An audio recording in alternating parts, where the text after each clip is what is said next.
Kita beralih informasi lainnya di Kompas Petang, Saudara Rafael Alun diduga terima 90.000 US dollar lewat perusahaan konsultan pajak miliknya. Uang itu diduga merupakan hasil gratifikasi dari pihak wajib pajak karena sudah memuluskan pembukuan dan pelaporan pajak tahunan.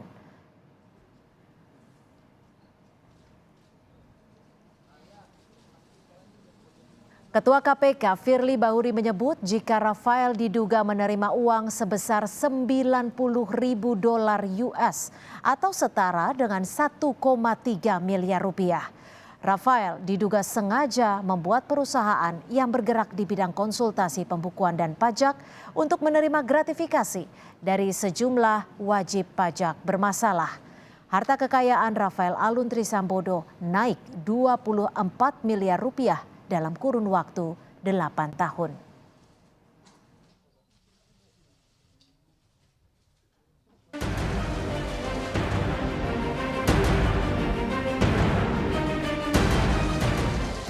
KPK menahan ex-pejabat pajak Rafael Alun dalam kasus gratifikasi sekaligus menyita barang-barang mewah milik Rafael dan istri.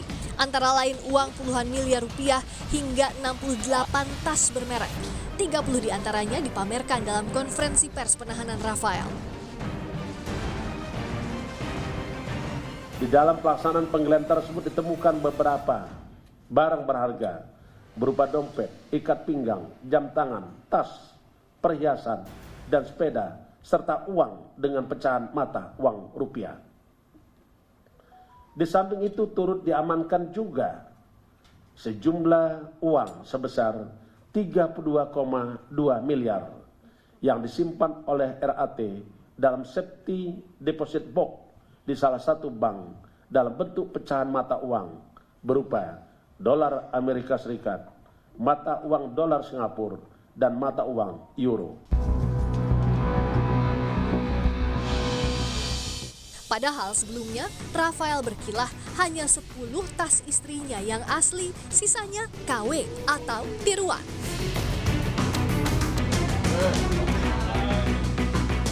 Dari 70 tas yang disita oleh KPK, itu mungkin paling banyak hanya 8 atau sampai 10 yang asli.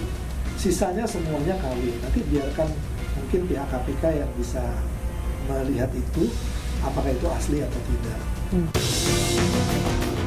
Tas-tas branded istri Rafael berharga fantastis.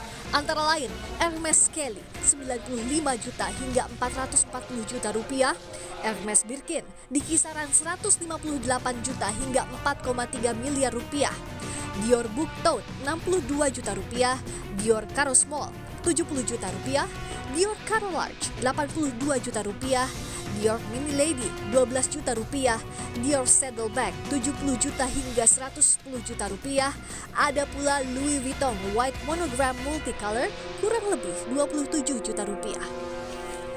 KPK menyebut kekayaan Rafael yang dilaporkan pada tahun 2011 jumlahnya mencapai 20,5 miliar rupiah. Namun pada 2020 jumlah kekayaan Rafael melonjak tajam mencapai 55,6 miliar rupiah. Tim Liputan Kompas TV. Lebih lengkap soal peran istri Rafael Alun di kasus gratifikasi, kita berbincang dengan anggota Pusat Kajian Pemasyarakatan Poltekip yang juga psikolog forensik Reza Indragiri. Selamat petang Pak Reza, terima kasih untuk waktunya bersama kami di Kompas Petang. Saya langsung saja, ini flexing istri, apakah menurut Anda bisa jadi pintu masuk untuk membongkar kasus Rafael Alun? Bagaimana Anda melihat kecenderungan dari perilaku pamer harta ini?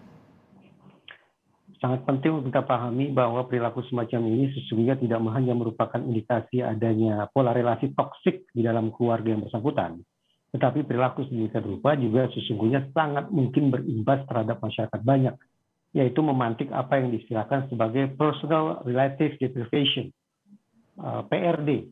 Personal relative deprivation ini ditandai oleh tiba-tiba saja muncul perasaan tidak terima, muncul perasaan iri, perasaan cemburu, perasaan sakit hati, melihat orang yang sesungguhnya senasib dengan saya tetapi justru memiliki suratan tangan yang jauh lebih mulia, yang jauh lebih bagus daripada saya. Nah, kalau kemudian sudah muncul PRD semacam ini, riset mengatakan kemungkinan terjadinya perilaku kekerasan di publik juga akan meningkat. Itu sebabnya memang sudah sangat pantas orang yang melakukan flexing semacam ini, termasuk di media sosial, segera mungkin diproses hukum. Agar apa? Untuk mencegah terjadinya eskalasi kekerasan di ruang publik. Ya, Pak Reza, bisa tidak sih kalau keterlibatan dari istri Rafael Alun ini, karena kalau kita bicara soal tas mewah, ini kan bukan kebutuhan premier ya. Artinya apakah ini bisa menjadi titik awal seorang Rafael Alun melakukan gratifikasi? Ada dua jenis perilaku korupsi. Yang pertama disebutkan sebagai corruption by need. Ada orang-orang yang melakukan tindak korupsi dikarenakan memang faktor kebutuhan. Tapi yang mengerikan adalah ada pula sebagian orang yang melakukan korupsi dikarenakan kerakusan. Ini disebutkan sebagai corruption by greed. Apakah situasi yang sedang kita perbincangkan ini merupakan indikasi corruption by greed atau korupsi di latar belakang oleh kerakusan? Paling tidak, bahwa kasus ini sudah sampai di KPK, lalu diekspos sedemikian rupa harta kekayaan mereka, ini mengindikasikan bahwa tanda-tanda korupsi itu sudah sangat terang benderang. Anda berarti melihatnya ini korupsi by greedy, seperti itu? Tampaknya iya. Saya tidak memandang orang-orang semacam ini melakukan korupsi, menggerogoti pundi-pundi kekayaan negara dikarenakan faktor perut, dikarenakan faktor kebutuhan sehari-hari, tidak.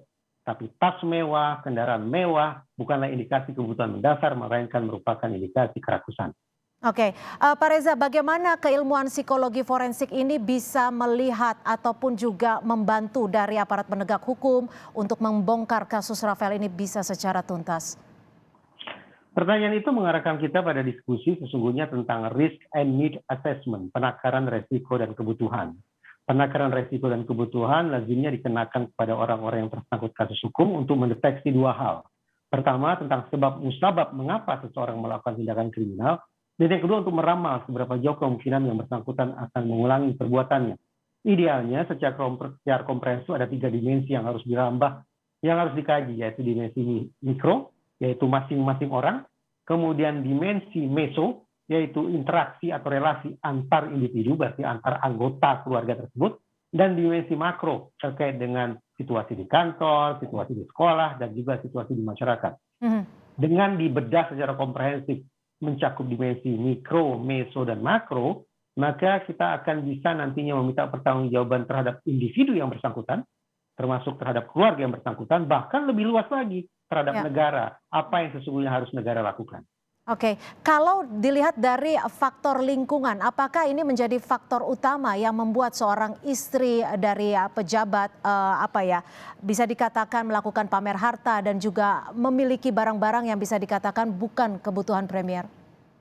Faktor lingkungan itulah yang merupakan terjemahan dari faktor atau dimensi meso dan dimensi makro. Lingkungan kantor misalnya, bagaimana sesungguhnya pola kebiasaan para istri di kantor tersebut? Ini berarti menyangkut dimensi meso, bagaimana ada seorang istri yang mencoba mensejajarkan dirinya dengan istri-istri pejabat lainnya di lingkungan kantor yang sama.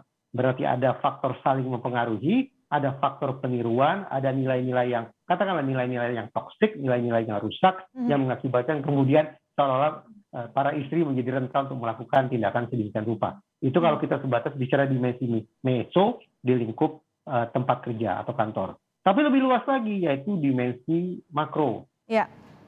Ketika terjadi ketimpangan atau kesenjangan dari sisi ekonomi di sana-sini, maka ini menjadikan sebuah potret bahwa ternyata tidak ada persoalan ketika kemudian ada sebagian kalangan yang memperkaya diri dengan cara-cara yang tidak benar. Ini dimensi makro, sudah mencakup lingkungan di luar kantor, bahkan mencakup lingkungan kehidupan bermasyarakat sehari-hari. Oke, jadi artinya lingkungan yang toksik bisa menjadi pemicu. Kalau kita lihat harga-harga dari tas yang dimiliki oleh istri Rafael Alun ini, Pak Reza, ini harganya bisa dikatakan fantastis. Bahkan ada yang lebih dari ratusan juta rupiah.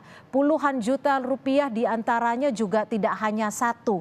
Menurut Anda, apakah hobi flexing memiliki barang mewah ini bisa dikaitkan dengan tingkat kemandirian finansial atau tidak?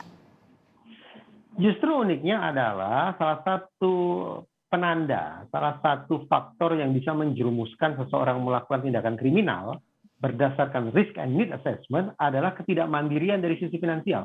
Artinya Tentu justru saja. karena tidak mandiri, maka dari itu Hari- ingin pembuktian bahwa cukup kuat dalam finansial, seperti itu. Begini, yang saya maksud adalah ketidakmandirian secara finansial bisa bermakna dua. Yang satu, pertama adalah pada dasarnya yang bersangkutan memang tidak punya kemampuan untuk memenuhi kebutuhannya. Atau yang kedua, yang bersangkutan memiliki kemampuan tetapi semu terkait dengan bagaimana cara mereka memenuhi kebutuhan, mendapatkan kekayaan dengan cara-cara yang tidak benar. Nah, tadi saya katakan, ketidakmandirian secara finansial inilah baik dalam pengertian yang pertama maupun pengertian yang kedua yang akan bisa menjerumuskan seseorang melakukan perbuatan pidana berdasarkan risk and need assessment.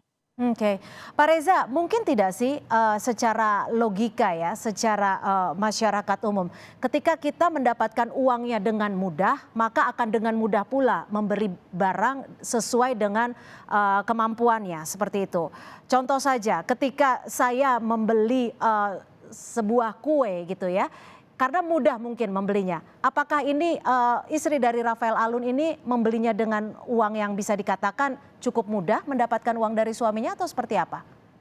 Tadi salah satu jenis korupsi yang saya katakan adalah corruption by need atau korupsi berdasarkan kebutuhan. Tapi teori ini atau tipologi yang satu ini justru dikoreksi besar-besaran. Kenapa? Karena diyakini bahwa sesungguhnya kebutuhan tidak pernah berada pada titik statis.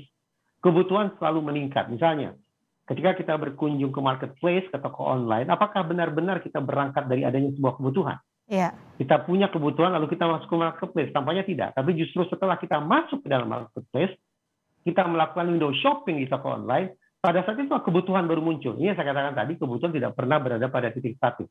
Karena itulah, karena kebutuhan terus-menerus bergerak, terus-menerus meninggi, maka potensi seseorang untuk kemudian input dan output tidak lagi seimbang menjadi sangat nyata, termasuk menyeimbangkannya, tanda petik menyeimbangkannya dengan cara-cara yang melanggar hukum. Alhasil, alih-alih teryakinkan oleh istilah corruption by need, tampaknya kita lebih cenderung pada corruption by greed.